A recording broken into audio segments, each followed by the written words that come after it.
izin semuanya untuk bisa mute, nanti insya Allah kita akan dengarkan ya, pemateri dosen tamu kita pada malam hari ini ya.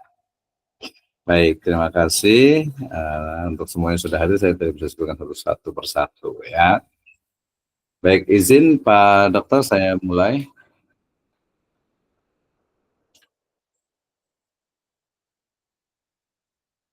Iya. Bismillahirrahmanirrahim. Assalamualaikum warahmatullahi wabarakatuh. Waalaikumsalam warahmatullahi wabarakatuh. Alhamdulillahirabbil alamin. Wassalatu wassalamu ala asrafil anbiya'i wal mursalin, habibana wa nabiyyana wa sayyidana wa maulana Muhammadin sallallahu alaihi wasallam wa ala alihi wa ashabihi wa man tabi'ahum bi ihsanin ila yaumiddin. Wa ba'd. Qala Allah Ta'ala fi kitabihil karim, a'udzu billahi minasyaitonir rajim. Bismillahirrahmanirrahim. Iqra bismi rabbikal ladzi khalaq, khalaqal insana min 'alaq, iqra wa rabbukal akram, alladzi 'allama bil qalam, 'allamal insana ma lam ya'lam. Wa qala Allahu azza wa jalla aidan, a'udzu billahi minasyaitonir rajim. Bismillahirrahmanirrahim. Ya ayyuhalladzina amanu taqullaha haqqa tuqatih wa la tamutunna illa wa antum muslimun. Wa qala Rasulullah sallallahu alaihi wasallam, man salaka tariqan yaltamisu bihi ilman sahalallahu lahu bihi tariqan ilal jannah. Fi riwayatin talabul ilmi faridatun ala kulli muslim. Wa fi riwayatin aidan muslimatin. Amma ba'd fa inna asdaqal hadithi kitabullah wa khairal huda huda nabiyyu sallallahu alaihi wasallam. Alhamdulillah, syukrillahi wahdah alladzi an'ama alaina fi hadhil lailah al-mubarakah nastati wa nastamir khasatan yakni dirasatana fi al-mawdu' yakni mada inovasi dan pengembangan desain pembelajaran. Lakin fi hadhil lailah at-thayyibah wal mubarakah insyaallah taala indana yakni ad-duyuf al-kiram, ad-duyuful kiram min Sekolah Tinggi Agama Islam Nurul Iman fi Parung Bogor. Now, let's thank to our God, Allah Subhanahu wa Ta'ala, He is Lord of the world and the universe. And let's peace and praise and salam to be constant to the last messenger, the true idol, Nabiyina Muhammadin sallallahu alaihi wasallam, to his family, to his friend, also to all companion, all followers until to the dawn day. Okay, brother and sister, ladies and gentlemen, terima kasih atas kehadirannya pada kesempatan kali ini di dua program. Pertama adalah pembelajaran di program studi Magister Pendidikan Agama Islam Sekolah Tinggi Agama Islam STAI Sirojul Falah Bogor, dan juga sekaligus malam hari ini sangat istimewa karena ini adalah program juga untuk visiting lecture yang alhamdulillah sudah hadir pada kesempatan kali ini, yaitu Bapak Ustadz Dr. Ikhwan Subaiki MPD. Sangat luar biasa sekali beliau memberikan waktunya untuk bisa sharing dengan kita terkait dengan topik pada hari ini, yaitu tentang peluang dan tantangan lembaga manajemen lembaga pendidikan Islam. Nah, ini menarik karena beliau sudah malang melintang di dunia perlembagaan keislaman, tentu saja sekolah, pesantren, kemudian juga lembaga pendidikan agama Islam yang lainnya. Beliau CV-nya sangat panjang sebenarnya nih, mau saya bacakan, tapi kayaknya nanti kita ingin dapat ilmunya banyak. Yang pasti beliau adalah, tadi namanya sudah jelas beliau adalah Bapak Ustadz Dr. Ikhwan Subaiki MPD. Beliau kita sebut saja senior lecturer dosen senior di Sekolah Tinggi Agama Islam Nurul Iman Insya Allah sekarang akan menjadi institut Jadi sengaja kami undang untuk ya sharing kepada mahasiswa dan juga kepada seluruh partisipan yang hadir pada kesempatan kali ini ya. Topiknya adalah terkait dengan peluang dan tantangan manajemen lembaga pendidikan agama Islam ya. Mungkin kita boleh belajar dari banyak sekali lembaga pendidikan Islam yang ada di Indonesia, yang paling besar misalnya Gontor, kemudian Darun Najah, dan termasuk di Bogor ini ya pasti Nurul Iman ya, sebagai pesantren yang mungkin tidak ada duanya ini ya. Kita juga, saya sempat datang ke sana juga dengan teman dari Singapura dulu itu. Nah, sayangnya belum bisa komunikasi lagi nih ya. Tapi dengan Dr. Ali Mutakin kita sudah menulis banyak buku, dan insya Allah dengan Ustaz Ikhwan Subaiki ini kita insya Allah lebih banyak ya berkolaborasi. Nanti kita akan tindak lanjuti terutama untuk riset, kemudian juga teaching, kemudian juga community services ya. Kita bisa bersama-sama berkolaborasi. Jadi untuk khususnya teman-teman di mahasiswa pasca sarjana STAI Sirajul Falah ini, alhamdulillah kita bisa kehadiran tetamu yang luar biasa, dan juga seluruh Bapak Ibu yang tidak bisa saya sebutkan satu persatu. Nah, menghemat waktu kita sapa dulu nih dari tadi nih ya. Assalamualaikum Ustaz Dokter, gimana kabarnya? Waalaikumsalam warahmatullahi wabarakatuh. Alhamdulillah. Barakallahu fiik ya. Luar biasa sekali, terima kasih hatur nuhun jazakallahu khairan atas kehadirannya ya. Jadi insya Allah kita akan dengarkan materinya dulu ya, lebih kurang 20 sampai 30 menit. Setelah itu kita mungkin akan diskusi dan tanya jawab nih ya. Kebetulan ini walaupun sebagian mahasiswa pasca, sebagian adalah di kepala sekolah, kemudian juga di yayasan, dan yang pasti aktivitas di lembaga pendidikan Islam. Gimana nih peluang dan tantangannya nih ke depannya nih ya. Kita serius tapi santai gitu ya. Nah, menghemat waktu, saya berikan waktu sepenuhnya kepada beliau, kepada Bapak Dr. Ikhwan Subaiki MPD, untuk ya sharing ya, berbagi ilmu terkait dengan topik yang ada pada kali ini. Kepada beliau kami persilahkan. Mangga, tafadhol. Baik, terima kasih kepada Pak Dokter atas waktunya, luar biasa sekali, suatu kehormatan bagi saya pribadi, diberikan waktu yang sangat sekali luar biasa. Baik, Assalamualaikum warahmatullahi wabarakatuh. Waalaikumsalam warahmatullahi wabarakatuh. Alhamdulillahirabbil alamin, wassalatu wassalamu ala Rasulillah sallallahu alaihi wasallam.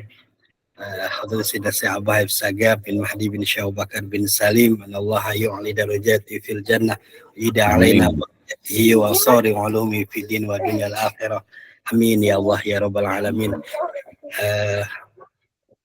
Al-Mukhtaram wal Mukarramah Dr. Haji Umi Wahidah wa jami' ahli baitiha, as'allahu yadillu muraha bisihha wal afiyah wa yas'a rizqaha rizqan halalan thayyiban wa wasi'an barakah. Amin ya Allah ya rabbal alamin. Al-Fadil Dr. Wisno yang alhamdulillah telah memberikan waktu yang luar biasa kepada kami, khusus saya pribadi, dan untuk Stainul Iman sebagai tindak lanjut dari MOU gitu Pak Dokter ya, kesepakatan. Betul. Karena kita di Stainul Iman dengan STI Sirajul Falah, PT IKI dan beberapa kampus yang alhamdulillah sudah melaksanakan MOU. Izin Pak Dokter kami mengenalkan, mungkin di kegiatan FGD Kari malam hari ini juga hadir beberapa dosen dari kami Sekolah Tinggi Agama Islam Nurul Iman.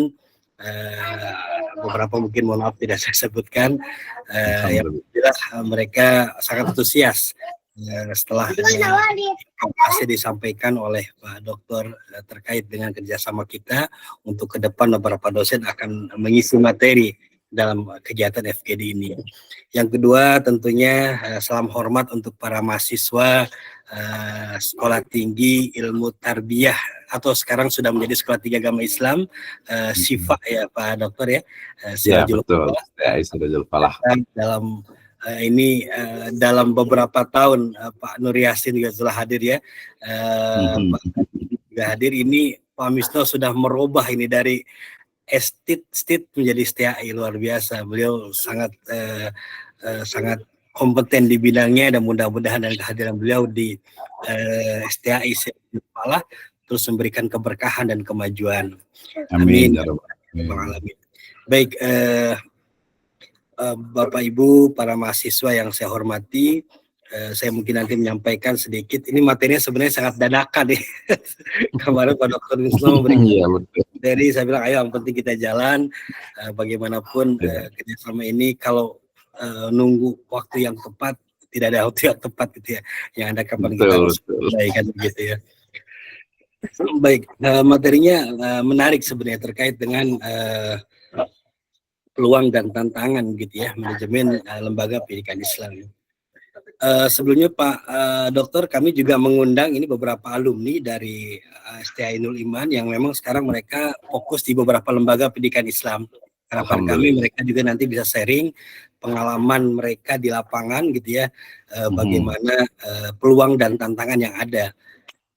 Ada beberapa seperti misalkan di sini ada Ustaz Jarudin, ada Ustadz Satria, ada Ustadz Anam, beberapa nanti mungkin bisa disapa ketika nanti pada saat sesi diskusi ya. Baik, izin saya mungkin menyampaikan beberapa menit atau sedikit materi terkait dengan peluang dan tantangan gitu ya menjadi lembaga pendidikan Islam. Izin share materi Pak Dokter. Ya, silakan boleh langsung. Oke. Sudah muncul ya? Sudah kelihatan. Ini siap. klasik sekali ini aja ya, luar biasa. Silakan Pak Dokter. Baik, ini peluang dan tantangan bagi lembaga pendidikan Islam.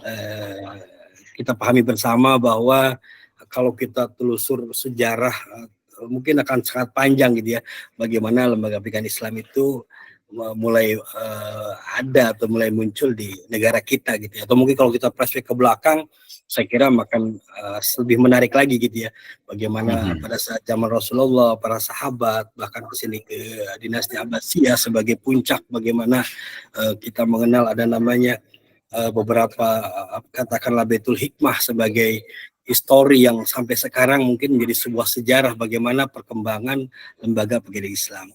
Dan cukup menarik bahwa ternyata memang sekarang kita gitu ya, masyarakat kita justru dalam beberapa artikel yang pernah kita baca mungkin itu orang tua malah semakin percaya gitu ya dengan lembaga pendidikan Islam, katakanlah yang berbasis boarding. Walaupun mungkin beberapa waktu yang kebelakang kita sempat ya disedihkan juga dengan beberapa, mohon maaf gitu ya, kasus yang cukup kurang baik didengar terkait dengan keadaan gitu ya di lembaga pendidikan Islam. Saya kira itu nanti akan lebih di sisi diskusi ya. Baik, oke, saya izinkan.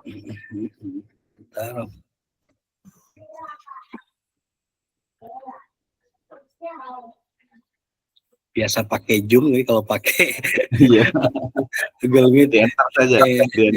Saya next ini ya, oke siap. Next enter aja. Oke, enter aja ya, siap. Peluang dan tantangan manajemen lembaga pendidikan Islam. Baik, sebentar. Di pitch down aja, pitch down. Pitch down ya.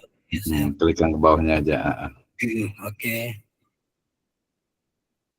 Diklik tengahnya, kemudian di pitch down. Oke, siap. Malum ini. Tadi ada zoomnya cuma tanggung ini pas ini. Aduh. Iya, nggak apa-apa. Biar terbiasa. Iya. Kalau nggak begini nggak bakal ini. Ntar saya stop dulu ya, biar lebih awal. Izin. Oke, silakan.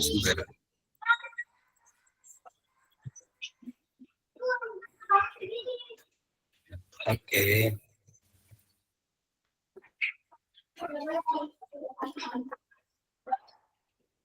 Dosen tamunya ketahuan IT-nya lemah. Ini kan bagian inovasi ini. Jadi inovasi, benar. Gak apa-apa. Nggak tadi ini sih, lanjut. Siap. Ini maaf.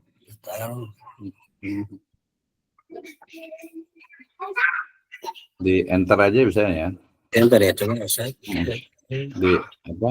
Kemudian tersedia yang breakdown ya, start. Iya, breakdown ya. Oke, Jangan.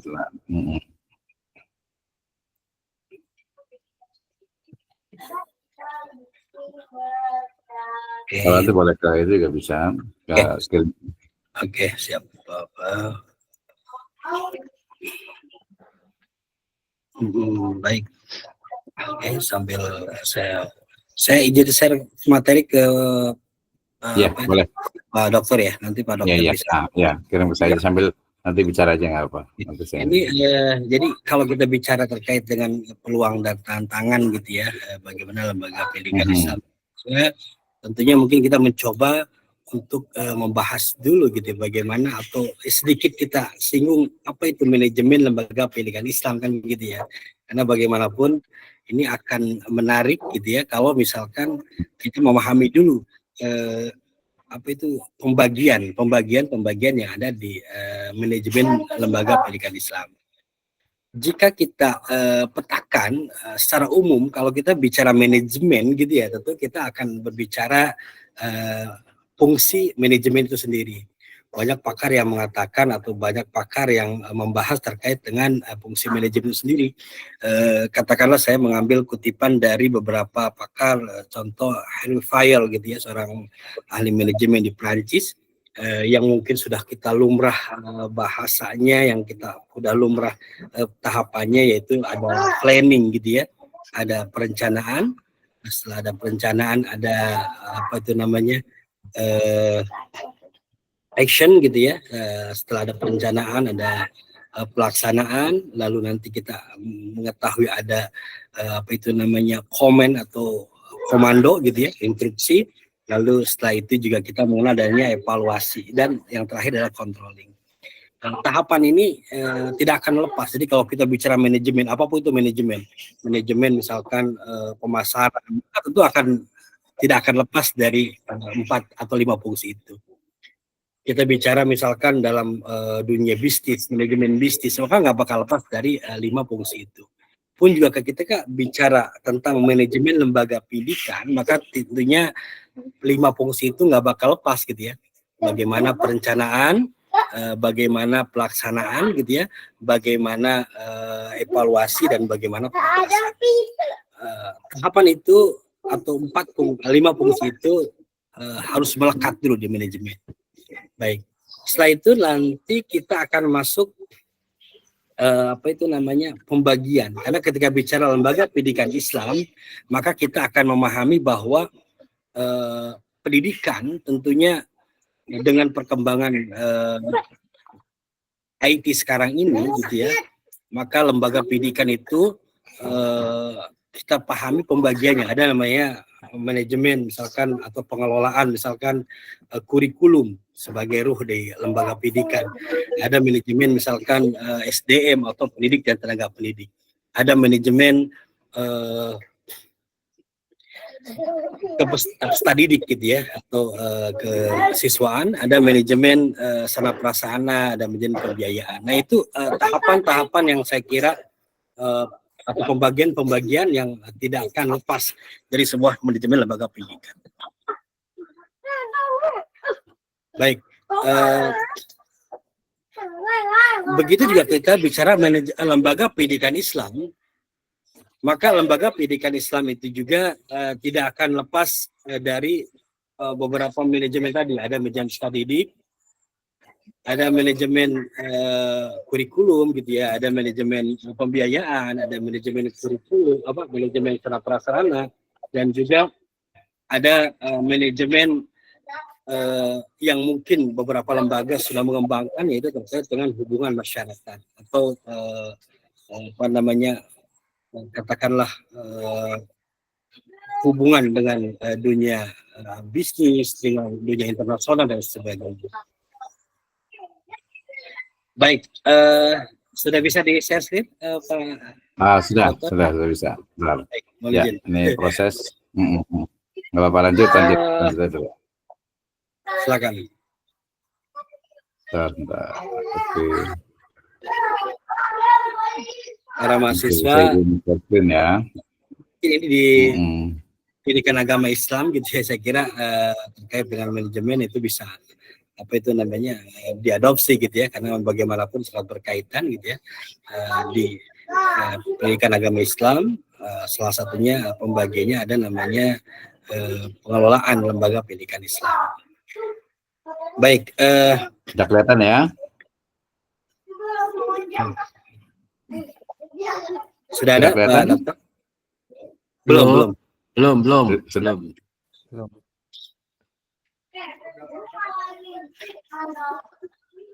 Kan belum juga ya?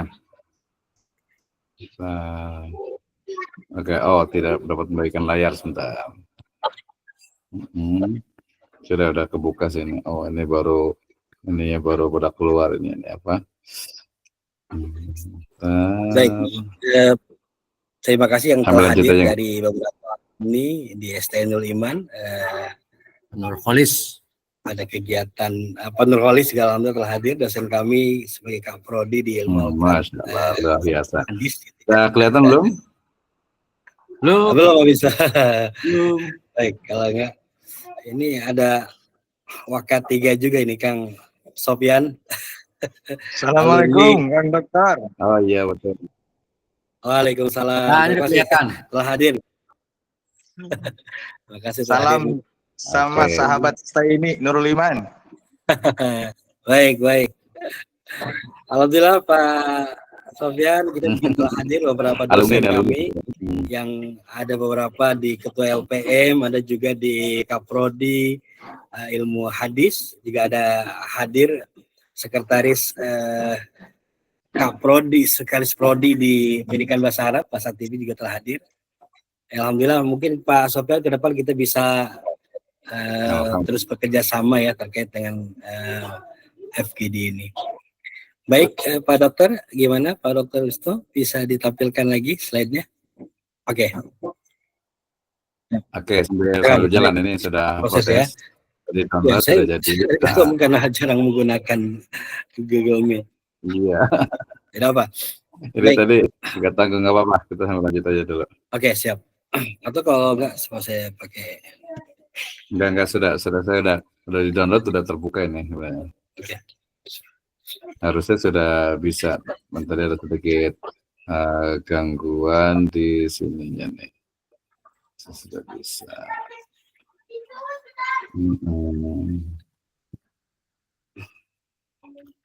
Atau pakai saya lagi, coba dengan saya lagi, gimana? Nah, boleh coba. Dokter maaf ya, izin ya.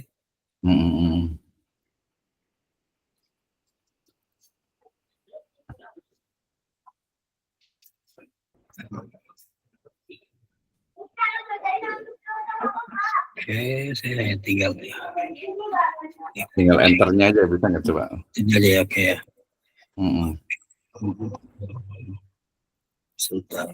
Oke, drive. Oke, siap. Ada di ini kan aja, jangan full screen. Dia di ini kan aja. Oh gitu ya. Biasanya dia nggak full. Baik. Jangan full screen biar kelihatan. Nah kalau full screen itu dia sering nggak kelihatan dia. Iya. Mohon maaf. Oke. Sebentar. Ini untuk enternya Jadi aja sebenarnya. Menggunakan kita bisa pakai Zoom jadi aduh yang ini. Iya benar.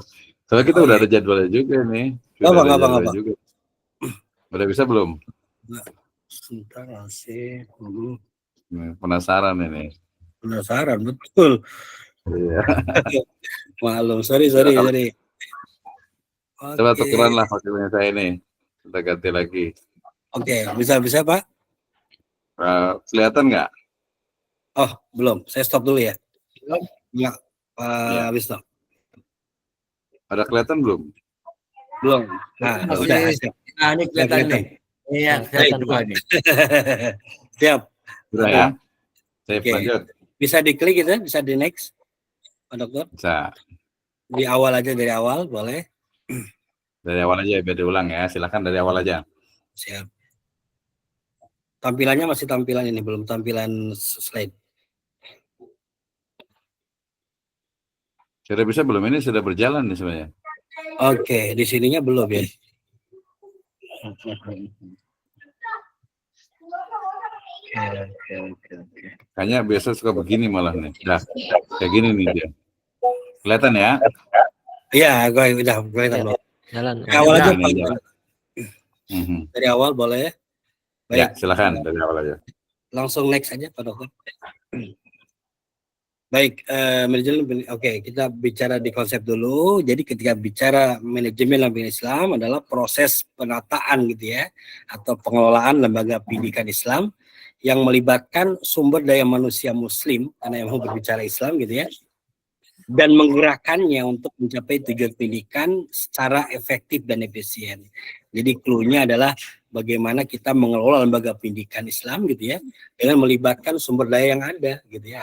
Ya katakanlah kalau misalkan di pendidikan Islam di sekolah gitu atau di sekolah tinggi, tentunya beberapa semua stakeholder SDM yang ada itu kita libatkan untuk sama-sama gitu ya mencapai tujuan pendidikan secara efektif dan efisien. Saya kira itu secara umum definisinya. Berikutnya kalau kita bicara manajemen dan pendidikan gitu ya, maka pembagian tadi saya sampaikan ada manajemen kurikulum gitu ya. Ini menarik ini karena ternyata beberapa lembaga pendidikan Islam gitu ya Pak Dr. Isto.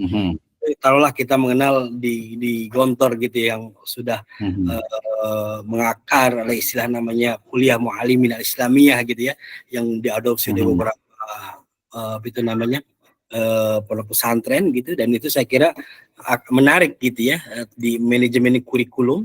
Lalu di manajemen pendidikan itu mungkin dalam hal ini bagaimana beberapa lembaga pendidikan Islam perekrutannya gitu ya.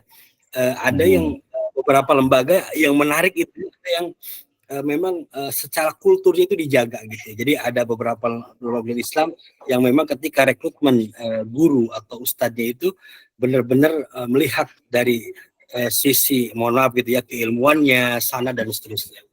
Lalu dari segi manajemen apa itu namanya stadidik gitu ya. Tentu juga sama. Ada beberapa lembaga yang memang sangat selektif gitu ya. Contoh misalkan pesantren Gontor misalkan, itu sangat selektif sekali. Ketika misalkan dia sudah tidak diterima di katakanlah di pusat, maka akan dikirim ke cabang dan seterusnya. Begitu juga mungkin beberapa lembaga, contoh misalkan di Nurul Iman gitu ya, menarik juga. Kalau di Nurul Iman lebih ke pemetaan gitu ya, jadi pemetaan memang posisinya tidak dalam tanda kutip melihat intake peserta didik yang masuk begitu, tapi memetakan bagaimana intake yang ada itu sehingga dibuat pola-pola untuk kemampuan peserta didik sesuai dengan katakanlah grade-nya gitu ya. Dan lembaga pendidikan lain juga sama gitu ya. Lalu di dalam manajemen sarana prasarana atau di manajemen pembiayaan juga saya kira itu cukup menarik di beberapa lembaga pendidikan, bahkan di dalam dengan kemajuan IT sekarang tidak sedikit gitu ya lembaga pendidikan Islam yang memang sudah menjadi percontohan gitu. Baik, berikutnya Pak Dokter silakan next.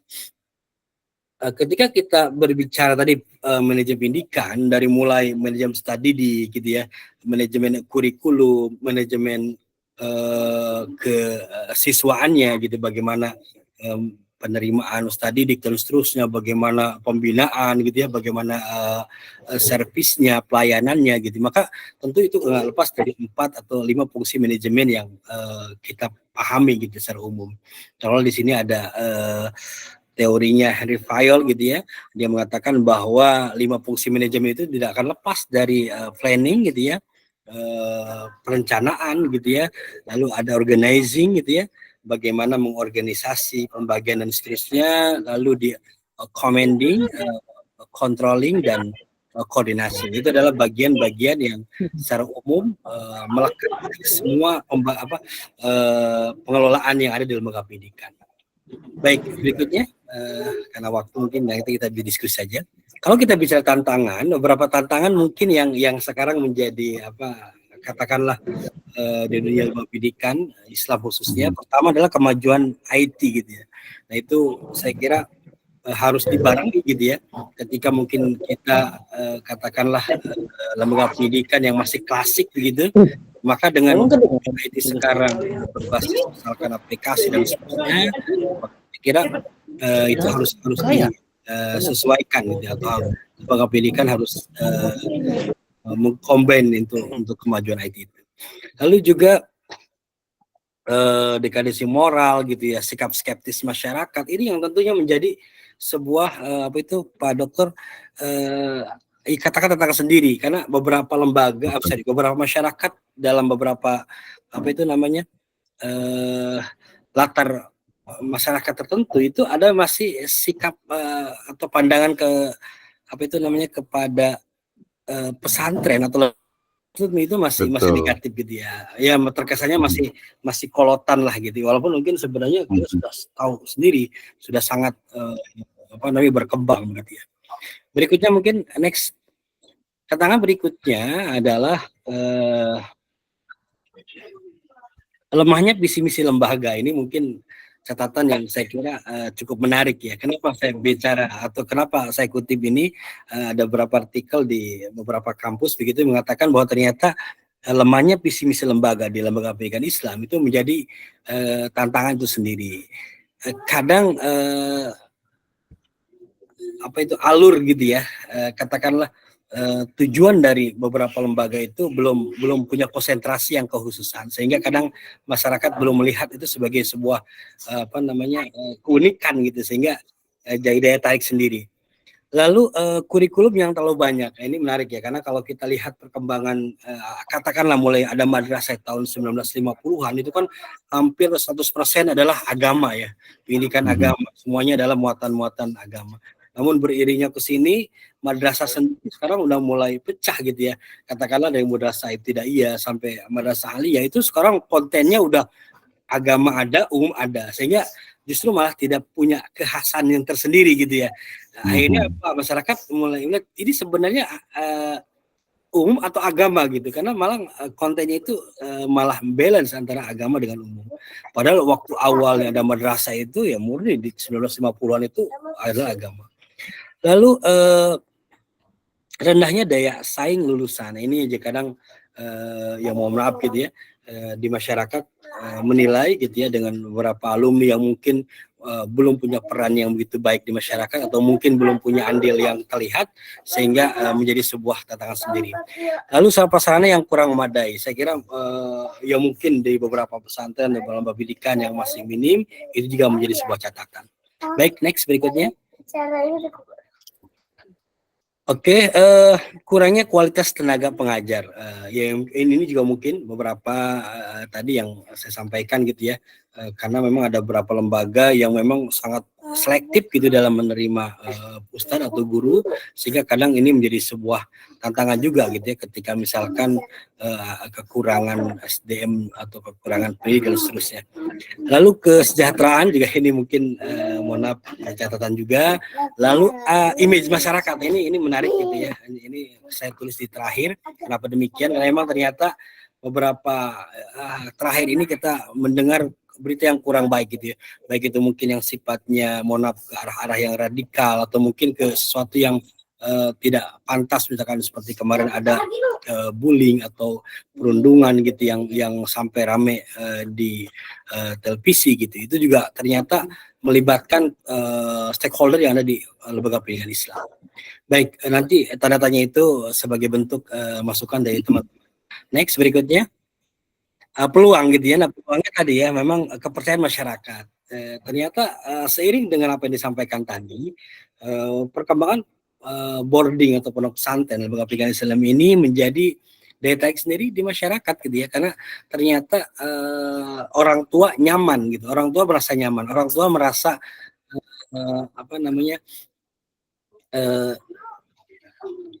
all out gitu ya, memberikan atau mengamanahkan anaknya di lembaga pendidikan berbasis Islam gitu. Nah, ini menjadi sebuah peluang juga untuk lembaga pendidikan Islam. Lalu tadi ya, kebijakan yang mendukung, artinya apa? Kita tahu sendiri sekarang pondok pesantren itu sudah, mohon maaf ya, tahulah misalkan dari sisi finansial gitu ya. Kalau dulu kan kita mengenal bantuan hanya di SD, SMP, SMA gitu ya. Tapi sekarang ternyata kita mengenal gitu ya, di pesantren juga ada namanya BOP pesantren dan seterusnya. Dan saya kira ini menjadi kebijakan yang mendukung terkait atau pada lembaga pendidikan sendiri. Baik, berikutnya Pak Dokter. Ini mohon maaf kalau ada suara anak-anak Iya. jam segini. Aduh, Siap, maaf. siap. Oke, ini di next saja, Pak Dokter. Mungkin cukup saya kira. Oke, sip. Saya kira itu mungkin kita diskusi saja. Terima kasih atas waktunya. Silakan saya kembalikan lagi ke Pak Dokter. Assalamualaikum warahmatullahi wabarakatuh. Waalaikumsalam warahmatullahi wabarakatuh. Masya Allah. Kalau Fik, Ustaz. Siapa ini? Ustaz Ikhwan nih. Jadi Ikhwan nih. Jadi lebih ini ya. Oke. Tadi pertama saya sebenarnya mohon maaf sekali ya karena tadi di awal ada gangguan gitu. Padahal ini materinya menurut saya sangat luar biasa sekali nih ya. Terkait dengan peluang dan tantangan. Dan saya lihat saya tadi menarik sekali dan fakta realitanya memang seperti itu gitu ya, sehingga kemudian mau tidak mau kita harus ya, apalagi ini kebetulan memang di program studi utamanya di STAI Sirajul Falah ini kan pendidikan agama Islam dan sebagian besar itu memang pengelola dari lembaga pendidikan gitu, sehingga tadi isu-isu terkait ini memang menarik sekali ini untuk kita bahas bersama-sama gitu ya, dan harus dicari solusinya gitu. Jadi bukan hanya memaparkan, bukan hanya karena kadang tadi skeptis juga ada. Kalau tadi saya sebut juga sisi lain memang mungkin kalau secara sosial Islam itu menang gitu ya dalam konteks sekarang ini gitu. Tapi unsur-unsur deislamisasi dan lain sebagainya itu juga terjadi. Nah, sehingga permasalahan itu sangat kompleks sekali gitu ya, baik itu yang sifatnya tantangan ya untuk lembaga pendidikan Islam, terutama tadi sisi manajemennya, kemudian SDM-nya, ya kemudian juga yang paling sering itu mungkin dari sisi tadi kesejahteraannya, kayaknya mengena semuanya itu Pak Dokter itu. Jadi mengena semuanya nih. Ya, tapi sebelum kita berikan kesempatan ini, saya mau nanya dulu nih Pak Dokter nih, kira-kira nih Silakan. mungkin apa ya, bahasa itu dari sisi ilmu ini futurologi gitu ya. Kira-kira nih prospek tadi kan sebenarnya sudah sebutkan peluang ya. Prospek dari lembaga pendidikan Islam nih sebenarnya kan luas ya, dari mulai Raudatul Atfal, pesantren sampai ke perguruan tinggi Islam gitu ya. Ini kan sangat luas nih sebenarnya gitu. Jadi bukan hanya kalau pesantren jelas gitu, tapi mungkin secara umum lah. Jadi lembaga pendidikan Islam itu kira-kira prospek kedepannya itu seperti apa nih gitu ya. Kira-kira dalam mungkin kita boleh prediksi karena ya apa istilahnya itu Indonesia emas nih 2045. Kira-kira apakah memang semakin berkembang, semakin dipercaya gitu, atau mungkin ini apa istilahnya dua hal yang saling bertentangan gitu ya. Satu sisi pondok pesantren atau lembaga pendidikan itu maju gitu, tapi di sisi lain juga dekadensi moral tadi, kemudian juga isu-isu radikalisme gitu ya, mungkin konflik horizontal, itu terjadi seperti apa nih? Mungkin hanya dalam 2-3 menit saja, kita kasih kesempatan nanti yang lain untuk bertanya nih soalnya nih. Saya banyak pertanyaan, silakan nih. Kira-kira prediksi yang ke depan itu seperti apa? Tadi kan peluangnya nih, prediksinya seperti apa? Silakan Pak Dokter. Ya, menarik sekali Pak Dr. Risto ya. Saya kira walaupun mungkin ada kesan yang dalam tanda kutip negatif gitu ya, tapi saya kira itu hanya mungkin sekian kecil persen gitu ya, dari sekian besar gitu ya, nilai-nilai positif yang sudah tersebar di masyarakat. Kita sudah tidak bisa pungkiri bahwa sudah banyak sekali alumni gitu ya, yang memang sudah punya nilai positif di masyarakat dan punya peran yang sangat luar biasa, baik dari segi baik yang di pemerintahan maupun mungkin di masyarakat pada umumnya. Artinya apa? Kalau kita melihat bagaimana perkembangan lembaga pendidikan Islam, apalagi sekarang kalau kita lihat, dulu mungkin kita mencerna bahwa lembaga pendidikan adalah yang di bawah Kementerian Agama kan begitu ya. Tapi ternyata kan sekarang betul, geser di Kementerian Pendidikan saja gitu ya. Banyak lembaga pendidikan Islam yang berproses pesantren tapi menyelenggarakan pendidikan di bawah Kementerian lembaga pendidikan di bawah Kementerian Pendidikan. Taruhlah di SD, SMA, di sekolah tinggi. Saya kira itu menjadi nilai positif ya Pak Dokter. Oke, menarik ya. Sebenarnya ini banyak sekali pertanyaan nih, terutama juga gini. Jadi tadi saya bilang itu misalnya nih, kebetulan saya sempat konsen di ekonomi syariah misalnya gitu ya. Jadi kita bicara tentang perguruan tinggi Islam misalnya. Perguruan tinggi Islam misalnya itu kan dari dulu kan pasti sekolah tinggi ilmu tarbiyah, sekolah tinggi ilmu syariah, STAI dan seterusnya gitu kan. Misalnya saya sebutnya PAI misalnya, pendidikan agama Islam. Tapi dalam konteks sekarang ternyata saya mohon maaf bisa sebutkan nama kampus gitu ya. Jadi kelas UT saja, Universitas Terbuka, itu dia membuka pendidikan agama Islam. Kemudian kelas IPB itu membuka ekonomi syariah. IPB, kemudian UI, kemudian dan sebagainya. Nah, jadi kira-kira Gimana nih? Tapi ini kayaknya nanti dulu lah ya. Nanti mungkin nanti Pak Holly saya udah siap menjawab itu. kita mau undang khusus kayaknya harus offline ini kayaknya Silakan. nih. Nanti khusus kampus, mungkin kita berikan kesempatan dulu nih. Ini yang resen mudah-mudahan ini ini saya sampaikan juga salam takzim ya untuk seluruh pejabat STAI Nurul Iman nih. Mohon maaf nggak disebutkan satu persatu ya. Next insya Allah kita bolehlah kita sharing lagi. Mudah-mudahan pekan depan juga ketua LPM juga ya dari STAI Nurul Iman bisa sharing ilmu ke kita nih ya. Kita berikan kesempatan ke siapa dulu nih saat Barotor Ikhwan nih. Ada Abu Diman sudah raise hand, apakah ingin berkomentar? Atau ini di sini ada Pak siapa nih? Pak Ustadz Kamal mungkin yang sudah ini juga. Saya mohon maaf nih mungkin belum kenal semuanya untuk pejabat-pejabat ikhwah semua di Nurul Iman gitu. Silakan yang siapa dulu nih yang boleh open mic nih. Ini tapi mungkin agak lebih spesifik, kita bisa fokus ke kira-kira solusinya nanti rekomendasinya apa nih dari pertemuan ini gitu ya, peluang dan tantangan lembaga pendidikan Islam tentu saja. Silakan.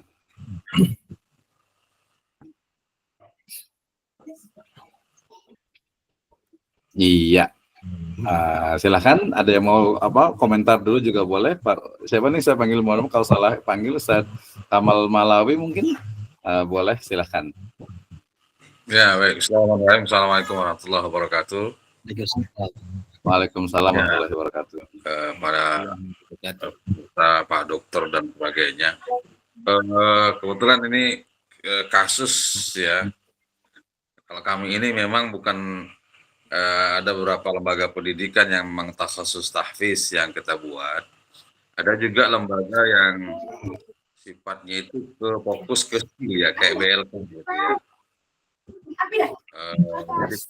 Jadi banyak kami menghadapi kasus-kasus ini memang pada saat silaturahim dengan beberapa kiai-kiai ya, terutama beberapa tokoh MUI itu dia mengambil ayat begini, la tuharrik bihi lisanaka lita'jala bih. Ini kok pesantren tahfiz ini kenapa belajar Al-Quran itu harus 2 tahun harus selesai, padahal kita itu memang dilarang untuk membatasi berinteraksi dengan Al-Quran.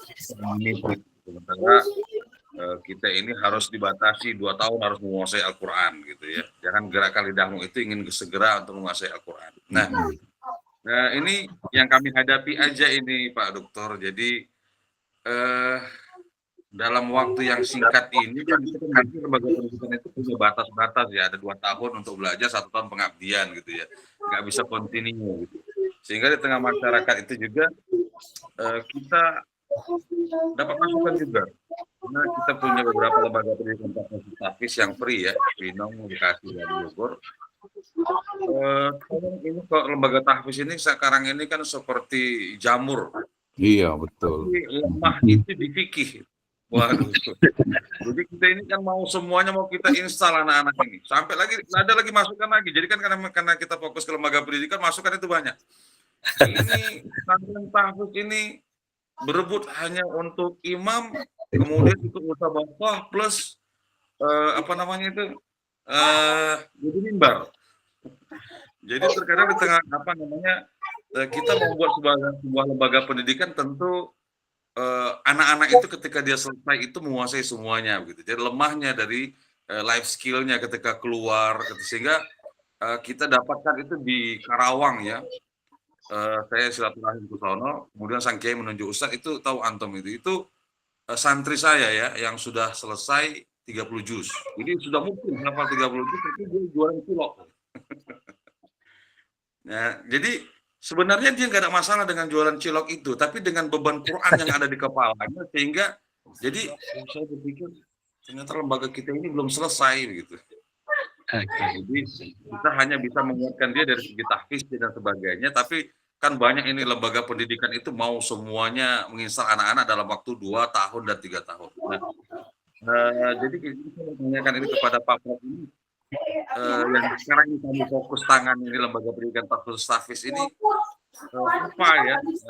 Kami kan mau menguatkan santri ini di Quran begitu ya, karena setiap lembaga pendidikan itu punya ciri khas masing-masing dan setiap orang itu kan orang tua atau anak itu memilih pimpinan lembaga mana yang dia khusus dan sebagainya.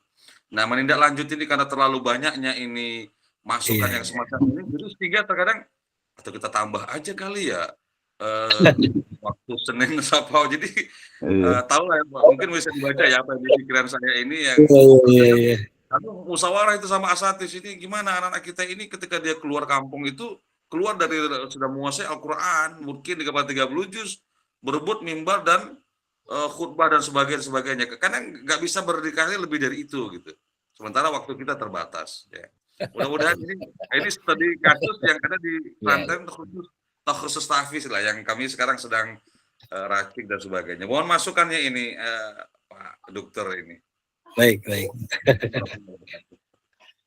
Ya, silakan langsung Pak Dokter. Menarik nih ya. Kalau dari pikiran saya sebentar nih, saya juga ini nih termasuk memperhatikan nih. Jadi ini banjir tadi tsunami atau mungkin lebih tepatnya itu tadi ya rumah tahfidz ataupun lembaga tahfidz yang menjamur gitu. Jadi pertanyaan saya juga nanti sebenarnya terkait sebenarnya seperti apa sih metode pembelajaran atau metode belajar dalam Islam. Saya biasa untuk seperti itu biasa pertamanya itu. Terus keduanya tadi sama juga tuh. Jadi setelah hafal 30 juz, what's next gitu ya.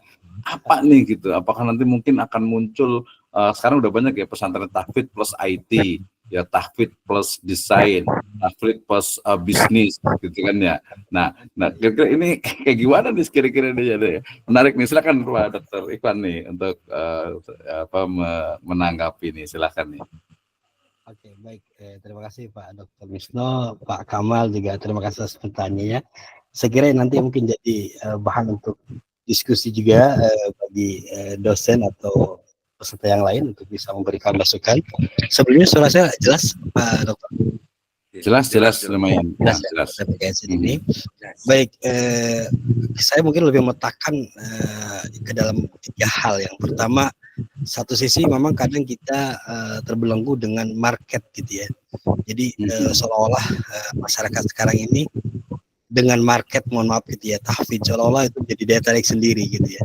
Sehingga sekarang justru yang menarik bukan hanya di beberapa pesantren gitu ya, beberapa PAUD gitu, pada pendidikan anak usia dini saja gitu ya, sudah brandingnya itu PAUD tahfidz gitu ya, sekian surat gitu. Padahal kalau kita lihat perkembangan anak gitu ya, sebenarnya itu ya bukan kurang tepat gitu. Jadi harus memang dibarengi gitu. Yang kedua juga memang itu dari segi market bukan hanya lembaga pendidikan, sekarang udah banyak ada namanya semacam ya kayak semacam pesantren kilat gitu ya, sanlat gitu ya, yang memang 30 hari sekian juz gitu. 30 juz kan. Iya gitu. 1 bulan. Walaupun mungkin ya pelaksanaannya seperti apa kita juga kurang paham, tapi mungkin lebih kalah branding tadi. Jadi pertama mungkin ke market gitu. Yang kedua, yang beberapa kasus yang mungkin kami temui gitu ya.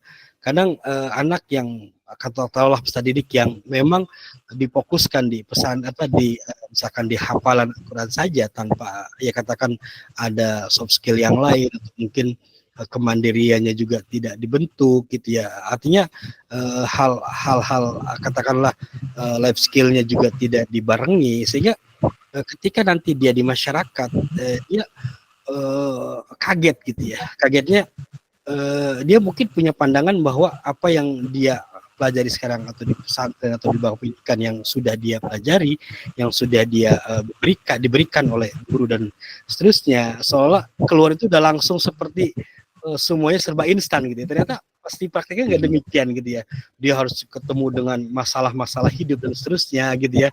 Dia ketemu dengan ya katakanlah ya apalagi mungkin sudah punya tanggung jawab dan seterusnya. Ternyata itu bukan satu-satunya solusi gitu. Artinya apa? Ternyata banyak soft skill gitu ya yang memang belum diterima atau mungkin belum bisa diemban oleh seorang katakanlah peserta didik ketika dia terjun di lapangan. Itu yang kedua. Yang ketiga saya kira mungkin tadi ya, kalau kita kembali kepada manajemen lembaga pendidikan, maka itu mungkin masuk di manajemen kurikulum ya Pak Dr. Wisnu mungkin ya. Jadi bagaimana sebenarnya lembaga pendidikan itu harusnya melihat gitu ya, usia berapa gitu ya, anak ini setidaknya misalkan harus fokus di Al-Quran. Usia berapa anak ini misalkan fokus di mohon maaf gitu ya, di bahasa, fokus di verbal, fokus di soft skill yang lain gitu, sehingga nanti sekarang kan kadang kita juga membacanya sulit gitu ya, karena ada juga PAUD yang harus Al-Quran gitu ya, ada juga SD yang memang ternyata harus Al-Quran. Ya, kalau kita lihat dari rangkaian ini itu kan seolah-olah ada yang terputus gitu ya.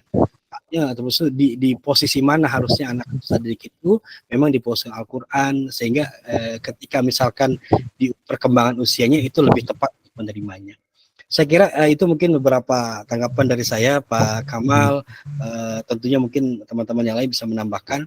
Yang jelas ini menjadi sebuah katakanlah polemik di masyarakat kita yang harus segera dipecahkan. Walaupun tadi Pak Kamal menyampaikan dengan la tuharik lisanaka ta'jalabi, ya mungkin dasar ini juga bisa dikatakan, bisa dijadikan fondasi. Walaupun mungkin dari sisi pandang tafsir yang lain juga itu juga cukup luas begitu ya. Saya kira itu mungkin Pak Dokter. Saya kira terima kasih Pak Kamal. Luar biasa nih Pak Dokter Ikhwan Subaikin ya. Terima kasih Pak Kamal nih, menarik nih kalau di kajian kami di STI Sirojul Falah ini pasca sarjana itu kita kan ada desain pengembangan kurikulum, kemudian juga untuk inovasi dan desain pembelajaran. Di situ sebenarnya bisa dikaji tuh. Pertama terkait dengan tadi kalau misalnya la tuharik lisanaka ta'jalabi, itu kan kita punya CPL nih, capaian pembelajaran lulusan gitu ya. Artinya ya kita punya program 2 tahun, kemudian apa nih target, mungkin target maksimalnya gitu. Jadi bukan berarti tergesa-gesa, tidak gitu ya. Walaupun mungkin ada juga nih beberapa ma'had itu yang penting hafal dulu 30 juz gitu kan ya. Mungkinnya belakangan ada juga. Tapi itu kan sebagai sebuah evaluasi, saya rasa tidak ada masalah gitu. Cuman tadi yang saya pikirkan itu terkait dengan maraknya rumah tahfidz, lembaga tahfidz itu memang apa nih yang kedepannya, termasuk tadi mungkin kalau di inovasi pembelajaran juga itu ada juga problem based learning gitu ya. Ada satu menarik nih, tadi sempat disinggung nih Pak Dr. Ikhwan Subaikin terkait dengan image pesantren. Kemarin belum lama ini juga muncul juga ya isu-isu negatif itu. Nah, saya juga sempat ada teman yang di Malaysia juga ketika membahas tentang pondok di sana, itu juga tidak lepas juga dari isu itu. Oke, tapi bukan berarti lepas dari benar tidaknya isu itu, tapi ada satu sisi di mana ya mungkin base-nya adalah ulu bani Adam khotoun gitu ya. Tapi kemudian ini kan perlu diperbaiki, di mana ada case ya sebenarnya di Indonesia gitu, di Malaysia itu seorang yang ditahfidz 30 juz gitu ya, tapi ternyata melakukan hal-hal yang bertentangan dengan Al-Quran itu sendiri gitu. Nah ini kan permasalahan. Jadi ternyata ya bukan hanya hafal, tapi tadi ruhnya ya, selain tadi ada soft skillnya ya, hard skillnya juga, karakter atau kepribadiannya itu menurut saya juga sangat penting gitu. Jadi mudah-mudahan ini masukan ya berarti dari Pak Dr. Ikhwan ya terkait dengan pembelajaran tahfidz, pondok tahfidz, ma'had tahfidz itu memang bukan hanya ya hafalannya saya, tapi juga tadi program misalnya soft skill dan sebagainya itu bisa juga tuh, atau itu mesti ada, karena memang tadi kebutuhan anak itu kan bukan hanya itu gitu kan, bukan hanya itu. Sama juga nih, saya sempat mengkritik dulu ada ma'had juga, ini kalau tadi tahfidz ini ke yang lain, misalnya gini, satu angkatan di pesantren modern ini cukup besar itu ya, sekitar anggap saja 100 lah per kelas satu alumni. Nah ternyata dia fokus kepada misalnya hanya ke Timur Tengah, mungkin satu ke Saudi, mungkin satu ke Al-Azhar, ke Mesir, ke Maroko, atau mungkin satu lagi. Nah tapi ternyata ketika lulusan itu ternyata dari 100 itu paling ke Madinah paling hanya 2 atau 3 orang, yang ke Mesir itu paling hanya 2-3 orang, mungkin ada yang mungkin ke Libya gitu ya. Nah ternyata 80% itu adalah ya bukan ke sana gitu.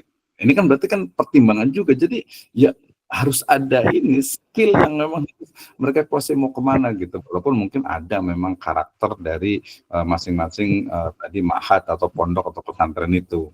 Nah itu menurut saya juga menjadi pertimbangan ketika menentukan sebuah tadi brand image sebuah pesantren. Itu ya. Itu ide saya, gagasan gitu Ya, ya. betul. Dan termasuk juga kampus juga nih, kalau Nurul Iman kan sudah jelas gitu, orang udah tahu gitu kan ya, dengan mungkin kemandiriannya, dengan mungkin wirausahanya dan lain sebagainya. Nah, termasuk juga nanti kalau ngomongin universitas itu dari pesantren tahfidz kan mereka harusnya itu ke mana? Mungkin ya harusnya itu ke kampus Islam gitu. Tapi ternyata kampus itu juga, oh ya, tahfidz bisa ke kedokteran, harus ini juga bisa juga nih ke psikologi, ke dan sebagainya. Tapi ini kayak kita kasih kesempatan yang lain dulu nih Pak Dokter ya. Silakan yang mau komentar dulu nih tadi. Jadi menarik nih terkait dengan lembaga pendidikan. Ada Pak Ustadz Nur Khalid Sofwan. Betul. Mangga silakan Pak Ustadz. Semangat. Baik, syukur Ustaz. Assalamualaikum warahmatullahi wabarakatuh. Waalaikumsalam. Waalaikumsalam warahmatullahi wabarakatuh. Ingin ya berbagi sharing aja ya. Ya betul.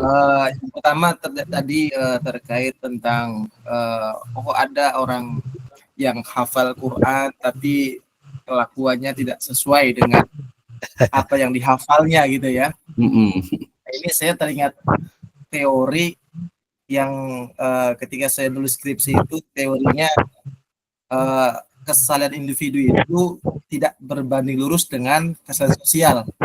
Ini sebagaimana yang diutarakan oleh Prof.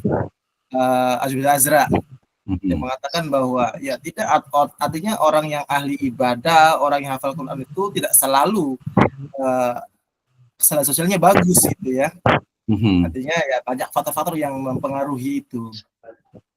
Kemudian yang selanjutnya bahwa yang namanya pesantren tahfidz itu memang sudah banyak sekali.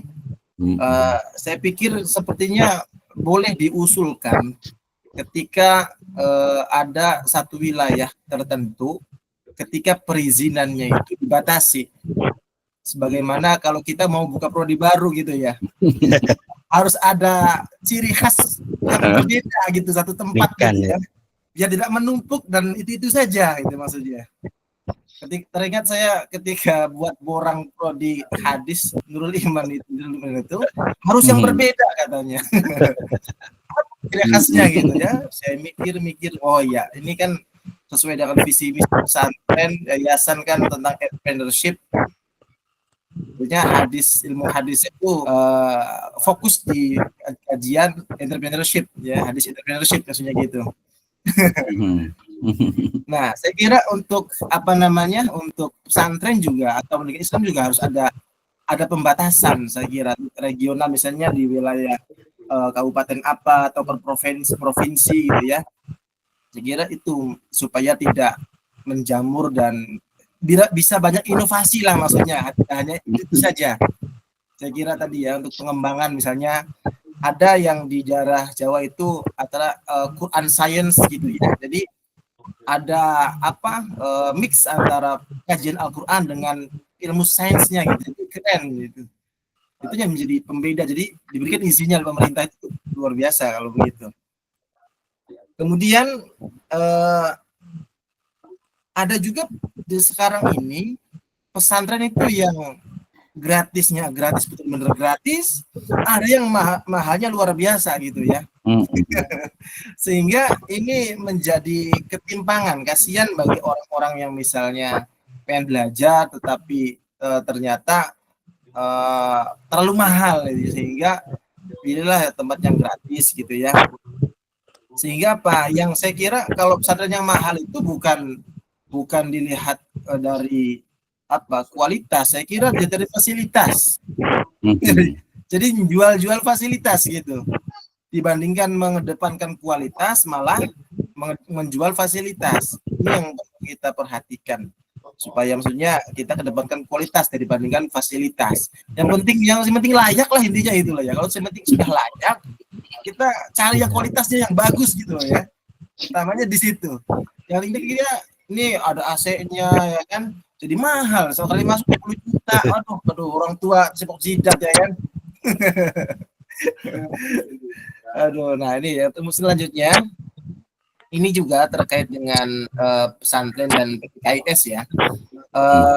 Saya kira untuk menjawab tantangan zaman itu, saya kira baik pesantren maupun PKIS itu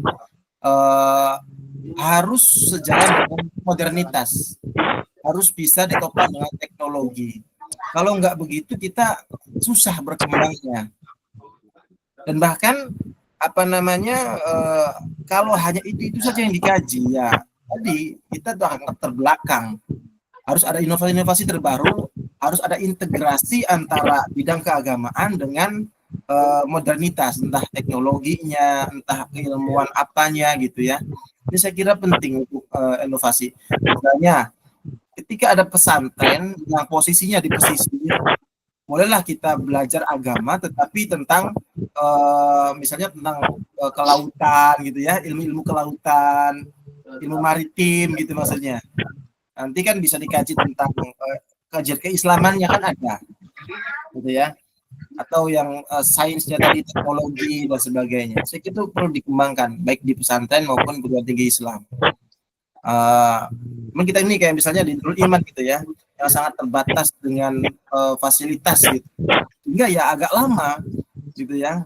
Sehingga kalau tidak misalnya Gontor saja itu membolehkan laptop untuk mahasiswa itu 10 tahun jaraknya untuk diskusi ketat.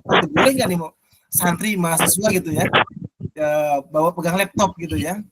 Nah ini yang menjadi tantangan. Kalau dibolehin bagaimana, kalau nggak dibolehin bagaimana. Ini memang ada plus minusnya Pak gitu ya. Tapi memang tantangan zaman itu kalau pengen berkembang dan maju ya harus sejalan dengan modernitas, dengan kemajuan zaman sebenarnya. Kemudian yang terakhir ini Pak Dokter, terkait pesantren di kampung juga sekarang sudah banyak Pak Dokter ternyata. Tapi banyaknya pesantren di kampung itu tidak sejalan dengan minat masyarakat gitu loh. Katanya pesantrennya banyak, nggak ada santrinya. Nah ini saya kira menjadi PR ya, supaya masyarakat tuh lebih demen dengan pesantren di kampung. Apa kira-kira? Ini yang pesantren saya di rumah saya misalnya di punya nenek saya ya, punya keluarga besar lah. Itu ketika bapak saya meninggal itu pesantren bubar tuh santrinya tuh pindah ke yang lain. Nah, ketika untuk menarik kembali santri-santri yang sudah kita itu agak susah. Sampai pesantren gitu adain wifi gitu, ada wifi-nya gitu ya, supaya sok mau pesantren di sini silakan gratis, mau wifi-an silakan, yang penting waktunya ngaji wifi-an silakan gitu ya. Ya tetap lambat gitu ya, karena mungkin sebagian sudah pindah ke pesantren yang lain gitu ya, sehingga untuk kembali lagi itu agak susah. Dan minatnya itu karena di kampung saya itu banyak pesantren itu ya sebenarnya, sehingga tetapi di luar pesantren yang enggak pesantren juga banyak masalahnya. Loh kenapa ini kok enggak pada mau pesantren gitu ya. Nah, ini mohon mungkin masukannya supaya bagaimana cara untuk menarik minat masyarakat untuk belajar di pesantren gitu ya. Kalau saya pribadi kan di Ciputat saya buat madrasah diniyah awaliyah gitu ya, pesantren ini. Awalnya TPQ, terus saya buat menjadi madrasah diniyah. Alhamdulillah minat masyarakat sudah banyak.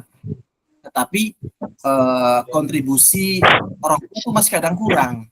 Jadi orang tua itu masih kadang mau ngaji silakan nggak apa-apa, terserah gitu. Nah itu kan yang menjadi PR kita juga.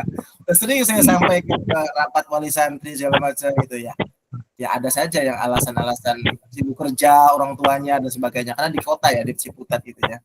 Jadi agak susah untuk memanage. Mungkin ada masukan dari para ustaz, ada dokter juga mungkin untuk kami ya, terlalu praktisi di lapangan. Terima kasih. Assalamualaikum warahmatullahi wabarakatuh. Waalaikumsalam warahmatullahi wabarakatuh. Baik, luar biasa nih ya Pak Ustadz Nurul Sofwan ya. Tadi sebenarnya saya juga tertarik tuh, ada pembahasan pertama tadi itu tentang kalau kita nyebutnya biasa pesantren salafiyah gitu ya.